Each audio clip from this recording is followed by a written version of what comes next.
Rolling? Yeah. Oh, okay. I just wanted to make sure.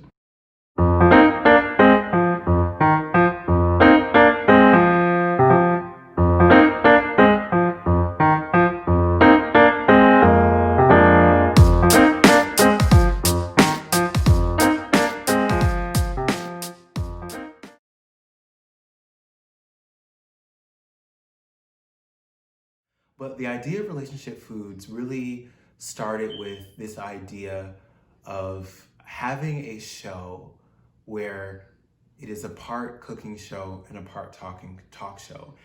And the reason why I was intrigued or by that format is because there is a way in which cooking shows are you just talking to a camera. Like everyone knows that like you watched Rachel Ray 30-minute meals or Giada De Laurentiis Everyday Italian.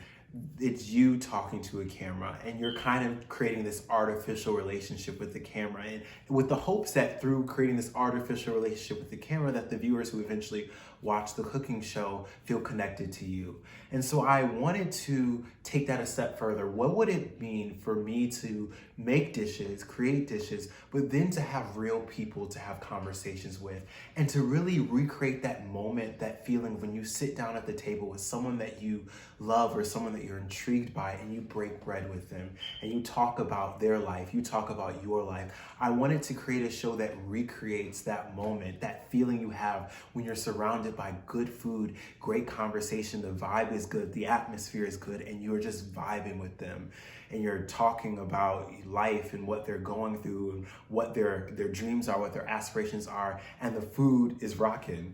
Like I wanted to recreate that in a show format. And so I hope that with Relationship Foods, that's exactly what happens, that when people come to the show, they feel like they're coming home in some way. Even if we've never met before, even if they're strangers, we've never had a conversation, I want them to sit down at the table. I want them to taste the food that I prepare for them. And I hope that that food reminds them of their childhood, reminds them of relationships that they've built, and that it opens them up so that we can have an honest conversation about food, about relationships, about life, about love, and all the stuff in between.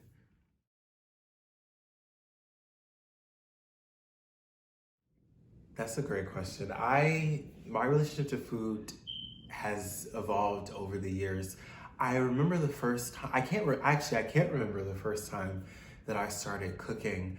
It was maybe around 10 or 11, but I knew that I grew up. I was very aware from very early on that I grew up in a family that loved food. My grandma was a really great baker and a really great cook. My mom was a great cook. And so I grew up watching them in the kitchen, watching them bake, watching them cook. And I was always drawn to it for some reason. And then slowly but surely, I started getting in the kitchen. I fell in love with the Food Network from a very early age. I was the kid who was always watching the Food Network. I was so excited anytime the show would come on, and I would just watch it for hours. And I would love to watch it even when I wasn't hungry. Like some people just watch the Food Network when they're hungry, but I was watching when I wasn't hungry. I wanted to cook all the time. And so it really, over the years, I just got deeper and deeper involved in the culinary arts. And then as I went to college and I came of age in so many ways, and I really came of age into my identity as an African American, I started to really better understand like how important food is to the African American legacy, history, culture. People always think of soul food and they always think of it as, oh, it's just like fried chicken and macaroni and cheese and collard greens. And obviously like those are things that are really big within the soul food space, but soul food is so much bigger. It has a deep history, and it literally is it is a legitimate cuisine that deserves just as much respect, just as much recognition as any other cuisine in the world. People always try and elevate French cuisine to the top or Italian cuisine to the top and say this is fine cuisine, but I believe that soul food that comes out of the African American tradition, but also food that comes out of the African diaspora as a whole, deserves just as much respect. And over the years, as I've grown in my own ability as a cook, I've also grown in my own awareness of that history and how much respect that I believe Black food deserves. And so that is my relationship to food. My relationship to food is tied to my identity as African American. It's tied to me growing up in a household with a mom who cooked and a grandma who cooked. It's tied to the Food Network, which I watched religiously as a kid. It's tied to me having dreams of creating. In fifth grade, I wanted to create a cooking class for kids called Kids in the Kitchen. It's tied to Christmas dinners of me baking carrot cakes or trying to make gingerbread houses for the holidays. It's tied to all of these memories. It is literally embedded in my coming of age experience. So food, in one word, is everything to me.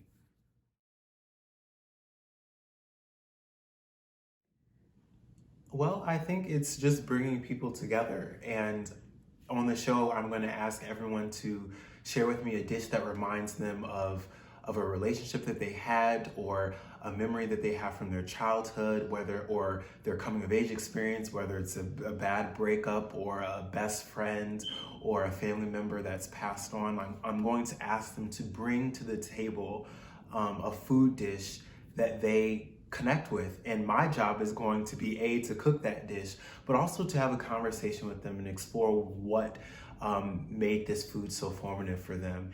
And it will just be a chance for them to share their heart, share what they do, talk about their work, whether they're an artist or a teacher or a musician, whatever they may be, to not only talk about their relationship to this food, but their relationship to life in general. And really, it's really going to be an opportunity for them to just share about their life, about what they do, and about how food fits into that whole entire picture. I want to I want to see relationship foods go everywhere. I want it to be the type of place where if there's an artist or if there's a musician or if there's an actor or if there's just an everyday person who has a story to tell, that the first thing that comes to their mind is that I want to go on relationship foods and I want to talk about what I'm working on, or I want to share this dish with the world, or I want to see, like, they want to see me make it and see how what my spin on their dish is. Like, I want people to feel like relationship foods is the place to be, not just in the sense like it's just like this trendy show that's trying to get ratings or anything like that, but it's just a place where they can come home and feel good and they can enjoy some great food. So I would love to see relationship foods just go everywhere, where everyone knows it as a place where, you know, every Sunday when the episode drops, everyone sits down and they watch it with their family, and they laugh, and maybe they decide to cook on their own, and that they're cooking as I'm cooking. We're cooking together, even though we're not in the same place. Like, I really just wanted to bring people together and really just explore what it means to build community, what it means to seek justice through food, what it means to build love through food, what it means to seek peace through food, what it means to build a beloved community. Like Dr. King always talked about building a beloved community, and I believe part of that work happens with food. There are so many issues of justice that are tied to food, the foods we eat, the food cultures that we curate. Everything that we do is in some way tied to food. And so I think there's no better way to build community than, I think, through food, because it's a universal thing that we all have to partake in. We won't survive without food. It's what makes us live. It's what keeps us alive. So I think this show has the opportunity to really be a community builder for all different types of people. I would say expect the unexpected, because my goal is to have guests from all walks of life who are doing all sorts of things. And I hope that in bringing a diverse group of people to the table, that we also have a diverse group of foods. So one week we may be making ice cream. The other week, someone's relationship food may be potato chips. So we're gonna be trying to make homemade potato chips with the little mandolin and the oil. Whatever it is, we're gonna try and do it. So I hope that you can expect the unexpected. And also sprinkled in are probably going to be some of my favorite dishes. Of course, I'm gonna bring you the soul food. I'm gonna bring you the Black diasporic foods as much as I can. But I just be open to anything, and I hope that you'll join me on the journey, and hopefully it'll inspire you to cook too. So I just encourage you to bring your curiosity, bring your friends, bring your family, like, share, subscribe, and really just be a part of this food community. If you're like I say in my channel, if you're into feel good foods and conversations that give you all the feels, then you're in the right place. So I hope you'll join us. I recently, tied the knot, got married, and so Okay. there's no way that I could do this show without having the person who helped create this show, and that's my wife. So she will be the first guest, and so it really will be relationship foods because we're going to be talking about her favorite foods, our relationship to food, and all that good stuff. So look forward to that episode because it's probably gonna be the best one. And I'm gonna say that for every episode. Every episode is gonna be the best one, but I'm sure that this one's gonna be the best one. Sounds good. I like what I'm hearing, and I'm so glad we were able to have this conversation, and I Yes. can't wait to see what happens. Yes, I can't wait either. Stay tuned. Make sure you subscribe to the page because it's about to go down. Hashtag Hashtag relationship foods coming at you. lit.